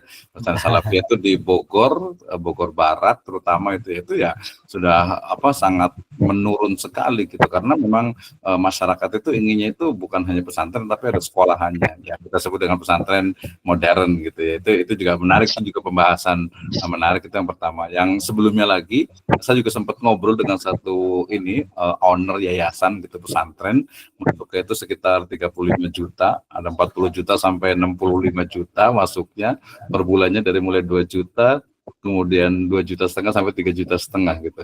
Tapi menarik gitu. Ini mungkin next kali ya pembahasannya gitu. Jadi ternyata dibilang katanya justru katanya itu kita inginnya itu asatizah di pesantren itu minimal tuh mereka punya ya apa inilah Avanza lah gitu ya, dengan rumah yang cukup gitu ya. Gitu. Alasannya waktu itu seperti itu, kalau perlu lebih mahal lagi karena susah ngurus anak itu 24 jam katanya gitu. Coba lihat apa gaji-gaji apa ujroh bisyarah dari asatizah itu. Terus itu paling 2 juta, 2,5 juta, paling banyak 3 juta kayak kalau di wilayah Bogor gitu ya.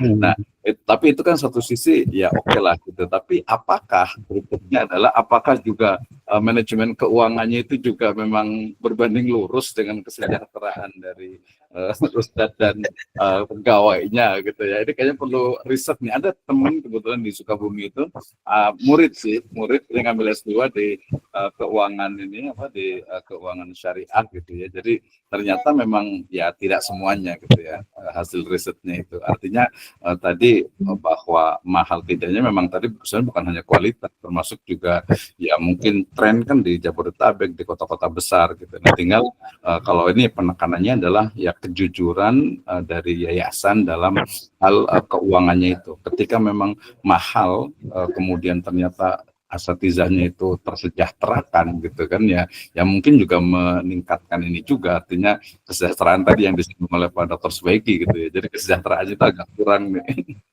Gitu ya. Nah, itu menarik juga gitu ya. Kemudian kalau sebelumnya tadi tentang pesantren ya sepertinya sudah saatnya memang pesantren dalam itu. Makanya saya selalu tadi pertanyaan pertama saya itu adalah gini, dalam metode pendidikan Islam atau pendidikan Islam itu sebenarnya tahfidz itu usia berapa sih? Tadi sempat disinggung ya Pak Dr. Subaiki gitu ya. Nah, misalnya kalau anggap saja seperti Imam Syafi'i rahimahullah gitu. Misalnya ya sudah tahfidz itu dari misalnya dari mulai 2 tahun, 3 tahun sampai ke 6 sampai 7 tahun. Setelah 6-7 tahun berarti harus ada peningkatan sampai ke balik. Nah, ketika balik juga harus ada. Jadi kurikulumnya itu dia harus kontinu, sinambungan gitu. Nah, tadi kalaupun ada program-program tahfidz untuk orang dewasa, tahfidz untuk mungkin usia itu yaitu sebagai tambahan saja. Tapi menurut saya pendidikan ya untuk mendidik anak kaum muslimin ini dia betul-betul perlu istilahnya itu multi approach gitu ya. Nah, memang kalau kita bilang ya banyak anak-anak umat Islam ini yang menjadi korban sistem pendidikan, gitu kan. Jadi kalau sistem pendidikan gitu mulai dari pesantren, kemudian dan sebagainya. Kemudian yang pertama juga mungkin tadi yang saya maksud itu adalah sebenarnya itu kan memang kasus ya. Artinya seorang yang apa istilahnya itu hafidz Al-Quran, kemudian ternyata seperti ini, ada ustadz juga begini sebagainya. Sebenarnya itu sebenarnya kasus untuk kita membawa kepada harusnya ada juga memang kurikulum yang masuk ke dalam di situ itu dalam pembelajaran pondok tahfidz, pondok Al-Quran ataupun juga pesantren yang memang misalnya apa ya isu-isu terkini gitu, isu-isu terkini yang mereka juga harus paham tentang gadget, tentang teknologi, tentang isu-isu gender dan lain sebagainya, itu juga mereka mestinya paham. Nah, sehingga kemudian inilah tugas dari praktisi akademisi pendidikan Islam itu untuk betul-betul merumuskan ini loh seharusnya itu pendidikan agama Islam dari mulai minal mahdi ilal lahdi. Ini kayaknya kita tanya ke Pak Dr. Subaiki nih, pakarnya pendidikan agama Islam. Ya. Silakan Pak Dokter, lanjut. Baik, terima kasih Pak Wisnu. Terima kasih juga Pak Khalis, Kaprodi kita. Terima kasih. Saya kira menarik tadi yang terakhir gitu ya terkait dengan bagaimana penurunan gitu ya pesantren yang mungkin katakanlah pesantren salafi ya yang masih katakanlah klasik gitu ya. Saya kira memang ini yang menarik Pak Khalis ya. Beberapa daerah tapi disampaikan juga oleh Pak Dr. Wisnu itu dikatakanlah Bogor Barat gitu ya. Bogor Barat itu justru dulu terkenal dengan katakanlah kiblatnya gitu ya di Bogor itu untuk katakanlah kampung santri gitu ya Pak Misalnya gitu ya. Tapi ternyata sekarang mungkin agak menurun. Nanti mungkin Pak Sofyan akan lebih menjelaskan karena beliau kebetulan di sana itu. Oh iya nih hadir juga. Tulisannya Malik Sofyan ini Pak. Sofyan ini. Beliau orang sana nanti bisa menjelaskan. Saya kira memang kalau kita melihat secara teori ya, manajemen pendidikan secara umum, maka tentu di manajemen kurikulum itu yang menurut saya di beberapa lembaga pendidikan masih sangat minim gitu ya. Jadi walaupun memang ada beberapa pesantren, contoh kalau saya lihat ada pesantren misalkan ya di Lirboyo gitu ya, itu atau di Tebu Ireng yang masih terkenal dengan slogannya. Walaupun itu kan klasik, tapi ternyata itu jadi ikon gitu ya di pesantren tersebut. Atau mungkin juga ada di pesantren Al-Anwar Serang, ada istilah bandongan. Itu kan klasik sebenarnya, tapi ternyata sampai sekarang itu dijaga dan itu ternyata jadi keunikan. Nah ini menarik, kita harus lihat. Jadi sisi mana gitu ya ketika kita itu jadikan keunikan di beberapa pesantren gitu, dan itu menjadi daya tarik masyarakat. Ternyata memang value-nya itu yang sudah dicerna atau diterima oleh masyarakat gitu ya. Nah kadang kita melihat beberapa pesantren yang mempertahankan klasiknya gitu ya, tapi tadi nilai value ke masyarakatnya masih kurang gitu. Ya mungkin kalau kita katakanlah di manajemen kurikulumnya itu tidak ada inovasi gitu ya, masih stuck di ya grade tertentu gitu. Saya kira itu kan Pak Holis ya, saya kira yang jadi catatan bagaimana memang lembaga pendidikan itu ke depan, khususnya mungkin yang masih di salafi gitu, itu untuk bagaimana manage kurikulumnya lebih baik. Saya kira itu mungkin Pak Dr. Yusuf, kesulitannya Pak Sofyan ini ada menambahkan. Oke, ya. Terima kasih. Baik, terima kasih kita berikan ke ini. Soalnya tadi agak nggak terlalu kelihatan, jadi kita undang ini ya Pak Ustadz Ahmad Sofyan, MSI. Beliau Wakil Ketua 3 nih, bidang mahasiswa dan kerjasama di STAI Sirjul Falak. Silakan Pak Ustadz. Baik, terima kasih Pak Dr. Subeki Ikhwan dan Pak Dr. Musno. Yang pertama saya ingin mengucapkan salam hangat kepada teman-teman saya, khususnya satu alma mater ini dari STAI ini. Yang pertama mungkin saya menggarisbawahi terkait dengan statement Pak Dr. Misno tadi ya, mengenai kita tuh menjadi korban juga dari sistem pendidikan kita. Jadi memang ya rata-rata ya dunia akademisi juga ini sebagai korban juga sebenarnya dari sistem pendidikan kita. Nah, mengenai peluang dan tantangan pendidikan Islam, saya kira memang kalau sudah membawa identitas Islam, ya sepatutnya dan seyogyanya saya kira kita kembali kepada ajaran-ajaran Islam yang tentunya yang dibawa oleh para ulama-ulama dulu kita ya, terkait dengan keilmuannya, peninggalannya, karya-karyanya, karya kitab kuning dan lain sebagainya. Nah, yang menjadi catatan dari saya adalah mengenai lembaga pendidikan Islam. Nah, memang banyak sekali tadi yang disampaikan sebagian oleh Pak Kamal, oleh Pak Nurholis, ini mengenai menjamurnya lembaga pendidikan Islam yang membranding lembaga tersebut dengan brandingan sekolah tahfiz atau sekolah atau pesantren tahfiz ya. Nah, saya kira sebenarnya kita harus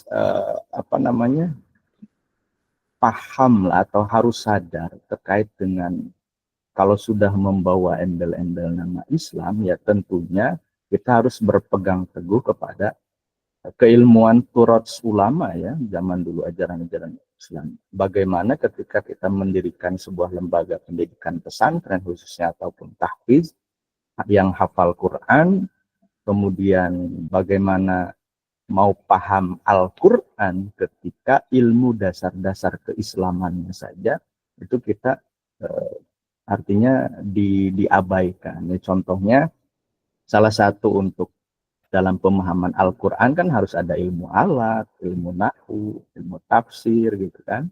Nah memang cenderungnya sekarang itu memang ya seperti itulah bagian dari marketing lembaga-lembaga pendidikan. Dan mungkin ya salah satunya memang tidak semuanya juga, ada sebagian saja mungkin orientasinya bukan memang betul-betul orientasi kepada mencerdaskan anak bangsa saya kira.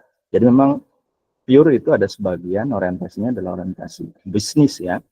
Karena memang tadi yang disampaikan Pak Nurholis juga betul, sekolahnya mahal, fasilitasnya mahal. Nah itu saya kira orientasinya bukan orientasi untuk mencerdaskan anak bangsa, tetapi hanya untuk bisnis semata.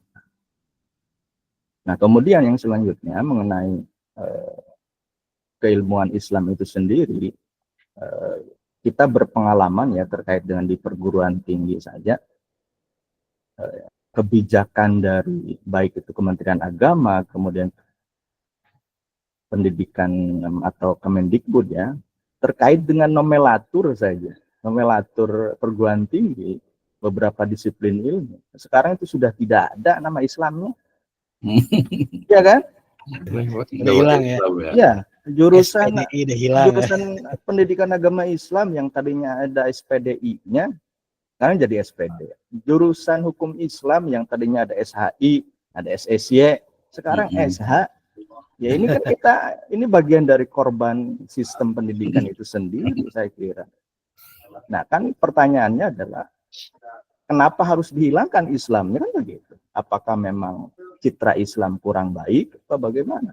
Nah, ini tentunya harus kita selaku para akademisi di dunia pendidikan Islam harusnya memahami dan memberikan sebuah wawasan terkait dengan bagaimana cita-cita atau tujuan dari pendidikan Islam itu sendiri adalah memang untuk memperkenalkan peserta didik kita itu kenal sama Tuhan, kan? Menjalankan perintahnya begitu. Nah, kemudian yang selanjutnya mengenai dunia pesantren salafiyah ya. Nah, ini yang kita juga sedang fokus dengan Pak Dr. Misno LP3M khususnya di Sirajul Falah ini, bagaimana kita memfasilitasi terkait dengan para santri salafiyah itu ya, yang mereka yang dari segi keilmuannya itu sangat luar biasa sekali. Dari kitab kuningnya dan lain sebagainya, maka kita melakukan berbagai upaya kerjasama ya dengan pesantren-pesantren salafiyah untuk kita setidaknya memberikan sebuah solusi kepada santri-santri salafiyah yang notabene mereka tuh hanya tidak kuliah, bahkan mungkin ada sebagian yang tidak lulus sekolah SMP, tidak lulus sekolah SMA, tetapi secara keilmuan agama mereka bagus di masyarakat. Nah ini saya kira lembaga pendidikan Islam kita harus menjadi sebuah solusi juga, bagaimana kita merangkul mereka terkait dengan pengembangan keilmuan dalam pendidikan Islam. Itu mungkin Pak Dokter sedikit tambahan dari saya. Terima kasih Pak Dokter. Masya Allah, luar biasa, lagi menikmati nih sebenarnya nih ya, ide-idenya itu menarik sekali nih ya, artinya menjawab semuanya. Mudah-mudahan nanti next kayaknya mungkin harus ini nih Pak Ustadz Sofyan nih, kita buat seminar internasional ini, bicara dengan Pak Ustadz Subaiki dengan, karena isu ini menarik, ini mungkin sebagai pemantik saja ya, artinya tadi mungkin spesifik misalnya perguruan tinggi Islam ya. Jadi masa depan perguruan tinggi Islam itu seperti apa sih ketika tadi kalau bicara tentang pembatasan, ternyata mohon maaf nih ya, Kemenek juga bukan membatasi juga per wilayah ya. Misalnya ini agak ini sedikit nih, ini ada S2 MPD gitu ya, tapi di sebelah sini juga ada S2 MPD juga, di sebelah sana kemarin juga baru proses buka juga gitu ya, sementara tadi UT juga buka juga gitu ya, PAI-nya. Ini kan ini apa nih gitu ya, apakah memang sengaja gitu ya, kalau dengan bahasa kalau di kami di perbankan itu biasanya gini, bank itu ya dimunculkan gitu ya, dibentuk, didirikan, kemudian silahkan berantem dengan musuh-musuh yang lebih besar lagi gitu.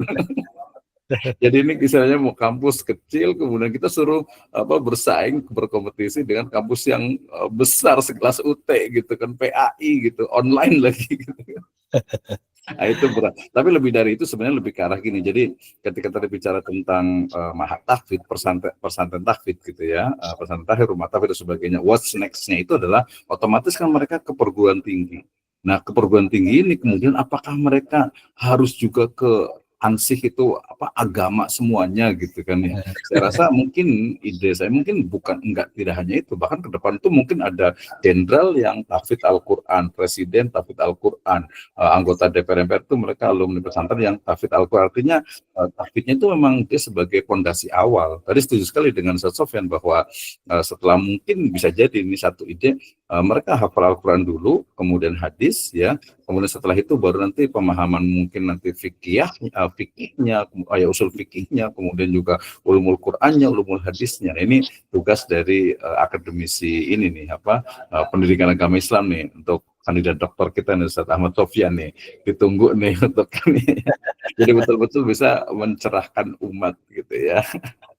Oke, ini sebenarnya masih banyak sekali ya isu-isu yang kita mau bicarakan, tapi kita waktunya 9.20 dan tadi kita juga mau bicara juga dengan ketua LPM juga dari Staini juga gitu, mungkin nanti kita bisa diskusikan juga, ya bisa langsung sekarang juga kalau sudah hadir beliaunya ya. Ada. Ya namanya enggak ya.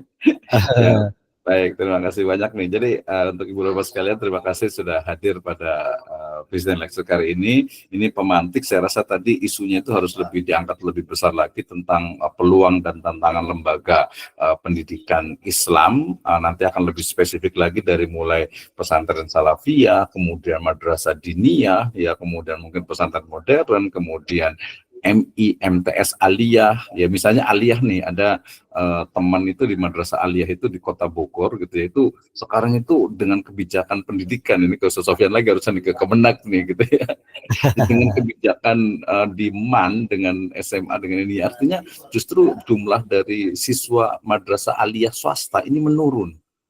Gitu ya, sangat menurun sekali. Bahkan saya sebutkan saja ya, enggak sebutkan ininya lah, satu organisasi Islam yang ya nggak terlalu besar lah gitu ya di kota Bogor itu siswanya itu cuma tidak lebih dari 6 orang yang daftar tahun ini, itu di Bondongan di Bogor Selatan. Ya, itu padahal organisasi Islam yang sudah cukup lama sekali gitu kan ya. Nah, itu kan ya. Jadi ini apa nih berarti gitu. Ini berarti harus kita angkat nih.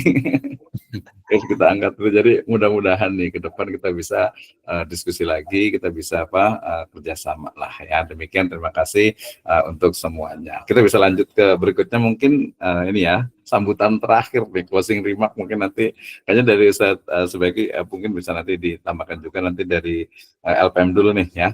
Mungkin kita bacakan dulu ya Pak Dokter ya. Ya, silakan. Ya, silakan Pak Ustadz. Nangga. Baik, saya sudah konfirmasi tadi ke LPM, sebenarnya belum bisa. Baik, tidak apa, mungkin saya di statement closing gitu ya. Terima kasih kepada Pak Dr. Wisno, para Bapak Ibu peserta.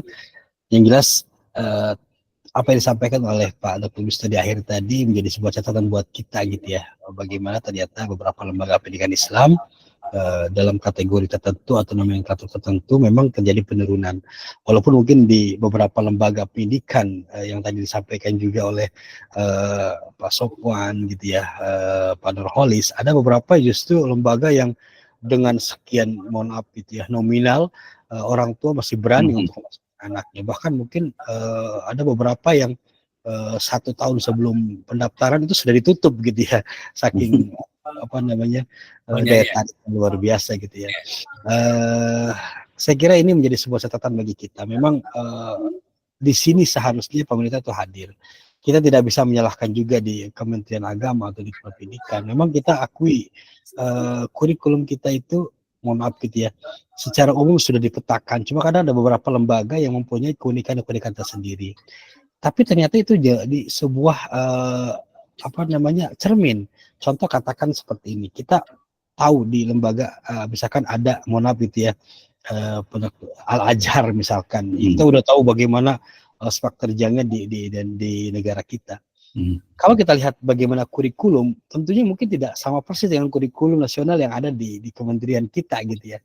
Tapi ternyata itu menjadi sebuah ikon dan justru ditiru gitu ya oleh beberapa lembaga yang lain, yang ketika dia meniru justru itu dia menjadi ada kemajuan gitu. Ada beberapa lembaga yang lain, mungkin saya tidak sebut satu. Artinya apa? Memang masyarakat kita ini sebenarnya belum punya konsentrasi, belum dikonsentrasikan secara dalam jalur yang rapi gitu ya. Sehingga tadi ada pesantren atau ada pendidikan di jenjang SD, dia tahasusnya di ini, tapi di SD yang sebelahnya juga tahasnya di ini. Padahal sebenarnya kalau kita lihat kan kurikulum sudah jelas gitu ya. Yang pertama, yang kedua, memang tadi disampaikan oleh Pak Dr. Wisnu, kita juga kadang ada ketimpangan. Ini juga menjadi polemik yang panjang lebar. Nanti mungkin Pak Dr. Yasin bisa menambahkan. Dia bilang kebetulan dulu di Kasubdit, di kurikulum di Kemenag, sekarang di DPK di kampus kami Pak Dr. Wisnu. Iya, betul kita kasih kesempatan nanti. Ya, jadi ini sempat juga dibahas oleh Abdul Sagab. Jadi Kementerian Agama itu sebenarnya dengan Kementerian Pendidikan kadang menjadi artinya sama-sama ngurus pendidikan gitu ya. Di Kementerian Pendidikan juga ngurus pendidikan, di Kementerian Agama ngurus pendidikan, dan satu sama lain seolah punya maaf ya image masing-masing gitu ya, jaim lah gitu ya. Kementerian Pendidikan juga punya ciri khas, Kementerian Agama cuma ciri khas. Padahal sebenarnya itu harusnya kan disamakan gitu ya, porsinya disamakan, kontennya gitu. Nah ini juga saya kira dari segi kebijakan kita juga harus banyak yang kita harus telaah gitu. Saya kira kurang lebih seperti itu mungkin Pak Dr. Wisnu, terima kasih atas waktunya dan suatu kebanggaan sendiri bagi saya pribadi dan kami di SDAI Nurul Iman dilibatkan dalam forum group discussion untuk malam hari ini. Terima kasih, mudah-mudahan bermanfaat dan mohon maaf apabila kekurangan. Assalamualaikum warahmatullahi wabarakatuh. Waalaikumsalam. Oh, ini udah ditutup aja ini, padahal masih belum ini. Kita kasih kesempatan dulu ya, Pak. Silakan, kita ikut aja gimana. Ya, ingin komentar mau berikan. Silakan. Tadi kan ada beberapa kritik nih. Silakan Pak Ustaz. Silakan Pak Ustaz Muhammad Yasin. Senior ini beliau. Maksudnya saya ini. Pak Yasin. Oh, baik. Baik, terima kasih. Assalamualaikum warahmatullahi wabarakatuh. Waalaikumsalam warahmatullahi wabarakatuh.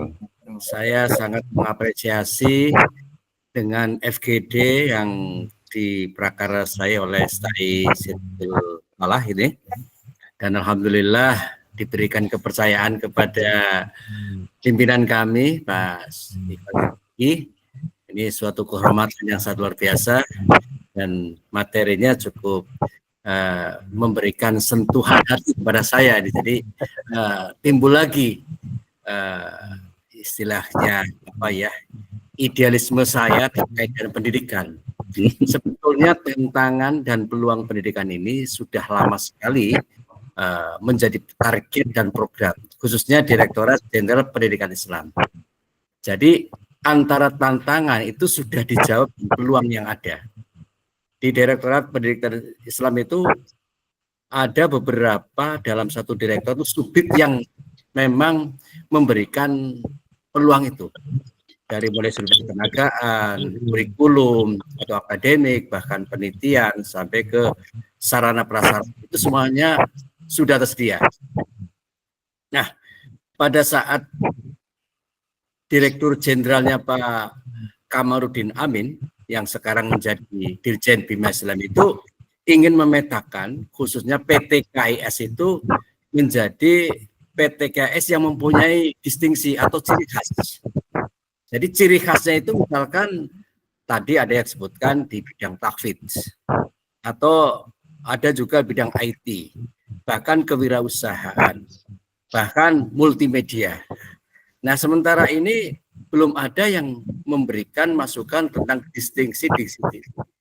Nah, mungkin forum ini bisa memberikan masukan khususnya di wilayah Jawa Barat, barangkali itu bisa dikembangkan atau bisa diprogramkan sehingga tantangan ke depan tentang pendidikan Islam akan terjawab. Oh iya, di lingkungan Kopertis 2 ada perguruan tinggi Islam yang punya ciri khas seperti ini. Nah, itu sebetulnya sangat ditunggu. Nah, sampai sekarang ini belum ada yang memenuhi harapan dari pimpinan. Nah, mudah-mudahan dengan FGD ini akan ada semacam pikiran-pikiran ke arah sana atau memberikan masukan-masukan ke beberapa perguruan tinggi lain supaya adalah yang bisa dipetakan seperti itu. Nah, bisa jadi forum GRIP ini juga akan mengantarkan beberapa istilahnya karir yang akan meningkatkan jabatan fungsional kita sehingga semakin banyak peserta PT KS yang andil dalam MOU ini, saya rasa ini sangat bagus. Ini sudah ada 4-5 aja udah sebetulnya sudah cukup bagus. Nah, ini tinggal bagaimana kita kembangkan menjadi ya ranah untuk berdiskusi, apa istilahnya brainstorming. Saya rasa ini sangat bagus sekali. Jadi mungkin itu Pak Wisno terkait dengan tantangan dan peluang itu sebenarnya sudah dipersiapkan, tinggal bagaimana kita memanfaatkan peluang-peluang yang ada yang diselenggarakan oleh Direktorat Pendidikan Tinggi Islam.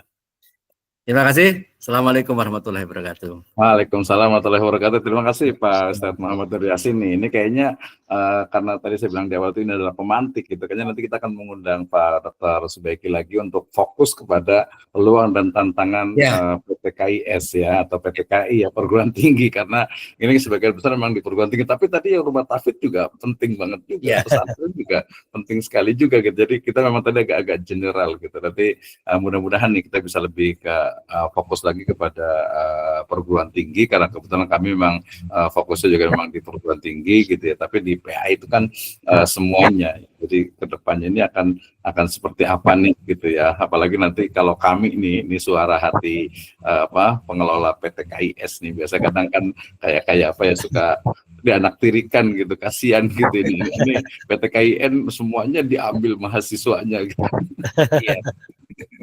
Berbagai jalur gitu, ini suara hati aja gitu ya. Tapi intinya ya artinya kami ya harus berinovasi gitu, inovasi atau mati gitu kan ya, termasuk ya saya Nurul Iman ini sendiri mungkin gitu, insya Allah gitu. Jadi kami di Sirajul Falah juga dengan berbagai ya upaya tadi ya, dengan Ustaz Sofyan ya, untuk pendekatan untuk santri-santri salafiyah gitu, untuk mereka biar bisa kuliah dan lain sebagainya. Mudah-mudahan kita Ustaz Subaiki Ikhwan dan juga Ustaz Muhammad Nur Yasin, kita bisa lebih nanti FGD lebih spesifik lagi di satu lembaga tertentu, lebih spesifik. Kemudian ini kan tadi sebagai ini awal gitu, karena ini persiapannya cuma 2 hari ini waktu itu.